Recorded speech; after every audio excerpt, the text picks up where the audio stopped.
it's speculation. And also, it's really interesting reading what they have to say about this because from the director, Charlie was Payman from the very beginning. Absolutely. From the moment she's born, there was this girl that was displaced, but she was displaced from the very beginning. And what's interesting is this Payman, it's a very docile creature in this girl. Yeah. Just kind of watches everything. In her soul taken over. And that's why at the end, when they say Charlie to Peter because they got Charlie's soul as well. It's the mom really wanted to create weakness, and I think she got unlucky with Steve because Steve didn't cut and run. Steve seemed very forgiving. Clearly, Annie is very talented at what she does. She is wildly talented at her miniatures. Yes. So I think he's just dealing with all of this around, and also he is a bit docile too, which is a detriment, but he seems to be a good influence, and so I think that was the mom's worst nightmare.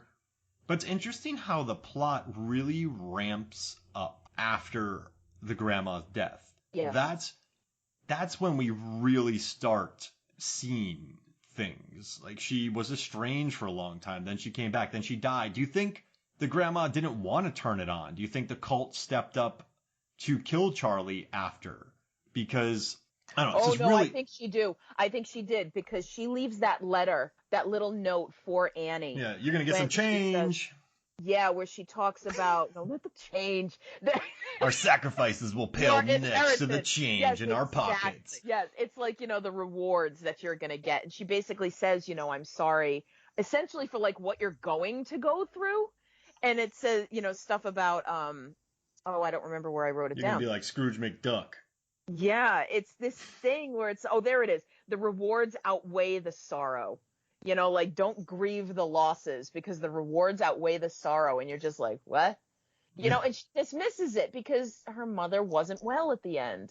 And you have this, I don't know. I think that's what we're watching. We're watching this film like Sophocles. I bring back the Greek tragedy things. Like, theater goers would go to these plays knowing the story. It's a tragedy. You go to see a tragedy, right? And they would recognize stories. That would be like us going to see Beauty and the Beast and expecting to see something different. You know the story. You just want to see how this new version is told. And also, too, you go, like, Shakespeare's tragedies. Are we going to a Shakespeare play? Oh, it's his new tragedy. Oh, okay. Right. So, Macbeth is dying.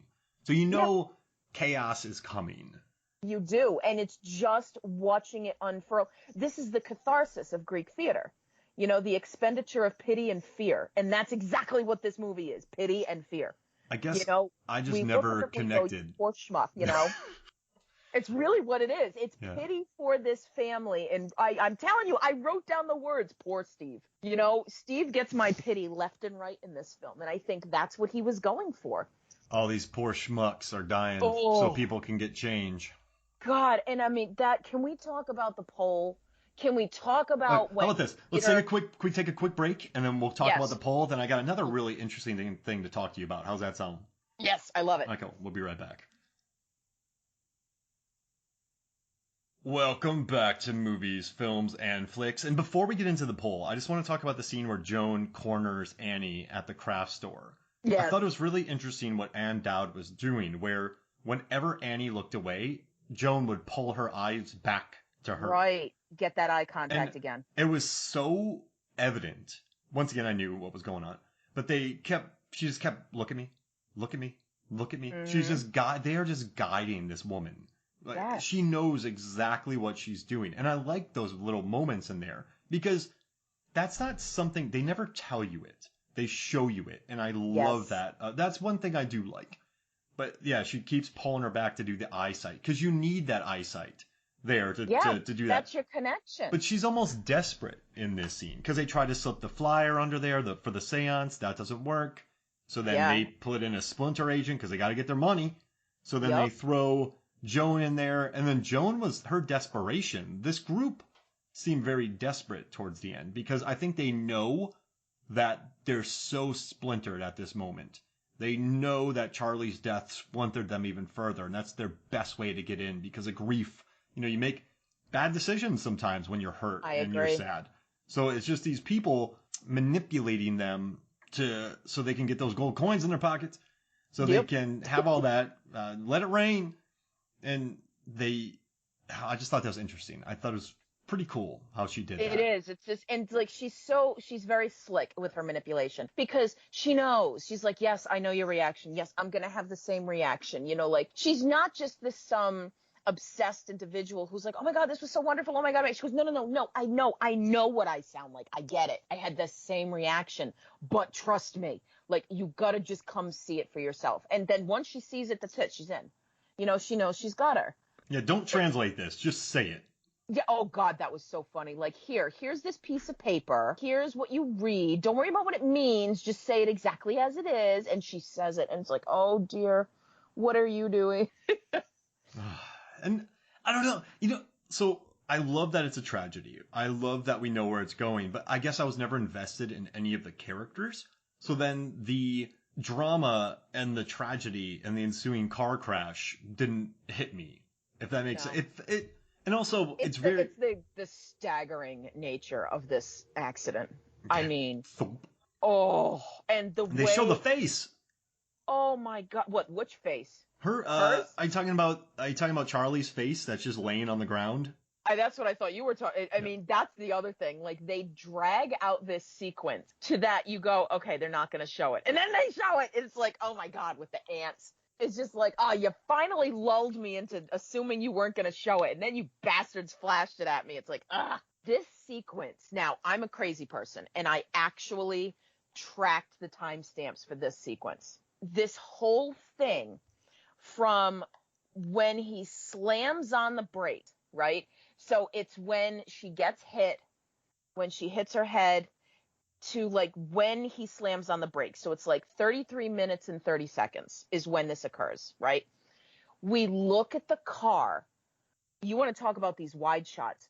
We're looking at the pole on the left and the car on the empty street. By the way, this street has no other poles on it. It's this random pole. With a marking on it. It's with the marking on it, of course. And you just see the car with like the brake lights on. This takes 11 seconds before we go inside the car. Already, We're going to make you wait because you are in the middle of, oh shit, what just happened? Can I swear? Yeah. Okay. We got the explicit label on our podcast, so it's fine. Oh, so I can swear more. Good to know. We keep it PG-13. I think you can drop unlimited shit bombs. Well, I don't know if you want to drop those, but we'll get George Carlin in here to run off those words. Yeah. So it's 11 seconds before we go in there. It's another 20 seconds. 20 seconds from the interior to when Peter is just kind of staring. I can't imagine like the acting in that 20 seconds, because 20 seconds to stand still is a long time. It's longer than you expect. And he's just staring. It's 20 seconds before he even glances into the rearview mirror. And then you've got a couple of seconds. It's 40 seconds. It's 34:06 to 34:46 before he removes his foot from the brake pedal. 40 seconds from when he glances to the rear view and can't look, and he just sits there. It's 40 seconds of just sitting there in this, oh my God, what's he going to do? Oh my God, what is he thinking? Oh my God, what just happened? Like, your brain is spinning. Then he drives home. At 35:30, he gets out of the car. 19 seconds we're in the interior of the hallway. Okay. When he gets into the hallway, it's 6 seconds later before you hear Annie say to Steve, okay, good, they're home. Right? Nobody comes out to say anything. He doesn't go, because I remember seeing this the first time going, is he going to tell them? What do you do? Like, how do you go home and say, Mom, Dad, there's been an awful accident? How? I can't, even now, I have no word for what the hell, the guilt, the agony, the grief, the blame that you were driving the car when your little sister was decapitated because you brought her to a party and she accidentally asphyxiated. Like, there's so many layers to this. I'm going to keep going. Bear with me. So almost half a minute later is when he enters the bedroom, gets into bed. And now you have that dissolve. So now we're at 36:47, right? We're 3 minutes after the sequence has begun. I started at 33:30. I'm at 36:47 now. We have this dissolve from where night has now moved on. Morning has come, and at 36:54, we hear her say, I'm running out to get some balsam wood. We hear the door open at 37:02. We hear the car door open. I had the captions on. It says car door opens at 37:12. Annie gasps at 37:15. So from when Peter is awake in bed, because he never goes to sleep, he just lies there. 36:47. Peter awake, lying in bed. The scream begins at 37:18. So that's what, 20, 30, 30-ish, 40-ish seconds before the scream begins. Because then the scream continues through a set of scenes where she's rocking on the floor. This is 37:18 to 37:34, more 20-second stretches of this. And it all ends at 39:04 where they're at the cemetery. P.S. The headshot you're looking for is at 37:35. The cemetery, they're burying Charlie. The casket is being lowered into the ground, and it fades from the dirt to black at 39:04. The very colorful coffin. Yes. Oh, I want to talk about the colors. Because there's blue and there's red everywhere in this film. Oh, yeah. Everywhere. So almost 5.5 minutes, maybe 5:40. For this entire sequence. And you don't hear music. You just have silence. You have dread. You have tension. And the sound that Toni Collette makes in this agony is just, it sits with you. It absolutely sits with you. No, I don't know. I had to go through this. I had to go through this with you because I couldn't. It's such a staggering sequence of gut punch, you know? I guess the logistics of it all makes it...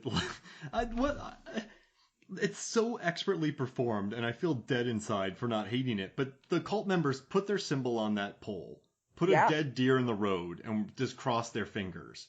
That just makes it...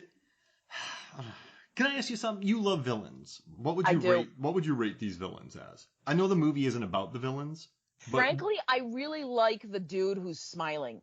Like the grinning guy at the funeral. Yeah. And then he's standing in the dark doorway at the end and he's just grinning. There's something really unnerving. I mean, this is why the Joker works so well. You know, there's something really unnerving about somebody who's just grinning at you in a really awkward, awful, terrible situation. Yeah, he's looking at Payman like, hey. Oh my God. You're going to give me money soon. And he's standing there naked. And so, of course, you can't help but check to make sure he's naked. And he's still got that grin. And it's just like, it's just so many uncomfortable situations in this film, one right after the other, that you never get away from. The mom was the queen, Lisa. The mom was the queen. So she got married to Payman. Yeah. She gave up her soul to Payman. I mean, did Payman want that? I don't know. Like, who... Was she queen of the cult? I mean, why just her family? Because she is married to him? She's the one who offered them, maybe? I mean, that's a good question. And everyone else is like, yeah, well, I mean, I like my mom, so, I mean, you can do it. You can totally do it. I'll go get naked, and I'll stand in the woods. I just want to reap the benefits, you know? I just don't want to actually do it. Yeah, the mom did all the work. So does she get all the money, and then she gives the money? Like who? Where are these rewards? Yeah, I mean, now how are they splitting them? You know what? I want to see a movie afterwards about how the cult just fall apart because of their newfound wealth. It's in white. It comes up during the fade to black at the end of the narrative, and it says, the cult, after they received their riches, you know, which cult member, creepy grinning dude, blew his money at Foxwoods Casino in Connecticut, and you know, Hereditary 2, find out greed. what they did with their money. Yeah. Oh my God. Right? Like they're gonna tear each other apart. Yes. Oh, totally. And is Payman gonna rule over people? It's a ruler of hell on Earth. Yes. Is he psych? Because we saw the illustrations. They have 3 heads. They decapitated the heads. They did all this. Yeah. Like, do they get money? Like, you've only been in the club for 6 months. You only get 10 million. Like, I know, right? Is the IRS gonna deal with this? Like, what? Hey, we got a cult in accountant. Yeah, there's this group out there, and they're a bunch of rich people. Like, what's going on with walking into like H&R Block and being like, "Hey, we got our taxes. Can we like file jointly?" Yeah. It says here you made, wait, let me, $8 billion?